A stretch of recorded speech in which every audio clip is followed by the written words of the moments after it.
অতিথিদের একে একে শুভেচ্ছা জানাচ্ছেন এবারের জি-20 সম্মেলনের স্বাগতিক দেশ দক্ষিণ আফ্রিকার প্রেসিডেন্ট সিরিল রামাফোসা। বিশ্বের ধনী দেশগুলোর জোট জি-20 সদস্য নয় ইউক্রেন, তারপরও এবারের সম্মেলনে আলাদা গুরুত্ব পাচ্ছে দেশটি। দুদিনব্যাপী সম্মেলনের প্রথম দিনই সাইডলাইনে অনুষ্ঠিত বৈঠকে ইউক্রেন পরিস্থিতি নিয়ে পশ্চিমা নেতারা পৃথকভাবে আলোচনা করেন। আলোচনার কেন্দ্রবিন্দুতে ছিল যুক্তরাষ্ট্রের শান্তি প্রস্তাব, যেখানে 28 দফা শর্তের বেশিরভাগই মস্কোর অনুকূল বলে মনে করা হচ্ছে। ইউরোপীয় নেতাদের ভাষ্য, ইউক্রেনের ভবিষ্যৎ কী হবে সেই সিদ্ধান্ত নেওয়ার অধিকার ইউক্রেনের আছে। যুক্তরাষ্ট্রের শান্তি প্রতিষ্ঠার চেষ্টাকে সাধুবাদ জানালেও পরিকল্পনায় আরও পরিবর্তন প্রয়োজন বলে মনে করেন তারা। ট্রাম্পের 28 দফা চুক্তির খসড়া দেখেছি, সেটা নিয়ে আরও কাজ করতে হবে। তবে উদ্দেশ্য তো শান্তি প্রতিষ্ঠা, যেটা আমরা সবাই চাই। এটা নিয়ে আরও আলোচনা হবে। মার্কিন প্রেসিডেন্ট ডোনাল্ড ট্রাম্প ও ইউক্রেনের প্রেসিডেন্ট ভলোদিমির জেলেনস্কির সাথে নিয়মিত কথা হচ্ছে। ইউক্রেন নিয়ে কি করা হবে তার সিদ্ধান্ত অবশ্যই ইউক্রেন নেবে।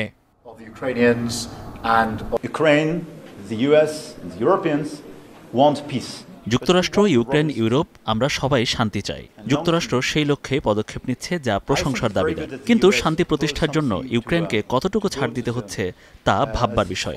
কিয়েভ নিয়ে পরিকল্পনা চূড়ান্ত করতে হলে সেই আলোচনায় অবশ্যই ইউক্রেন ও ইউরোপকে রাখতে হবে।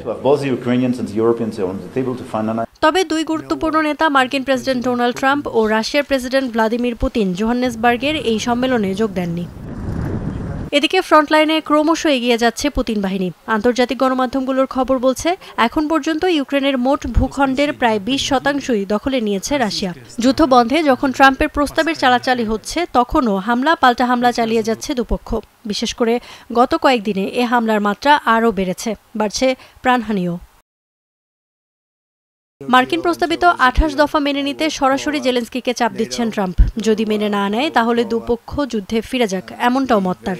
ফলে চাপে একরকম পিষ্ট ইউক্রেন। প্রস্তাব মানলে দুটি অঞ্চল ছেড়ে দেওয়ার পাশাপাশি সেনাবাহিনীর আকার কমাতে হবে ইউক্রেনকে। শুধু তাই নয়, পুরোপুরিভাবে ছাড়তে হবে ন্যাটো জোটভুক্ত হওয়ার আকাঙ্ক্ষাও। ফলে দেশের স্বার্থবিরোধী এসব শর্তের বেড়াজালে আটকা জেলেনস্কি সম্প্রতি আক্ষেপ করে বলেই ফেলেছেন, ইতিহাসের এক কঠিন সময়ের মুখোমুখি তার দেশ।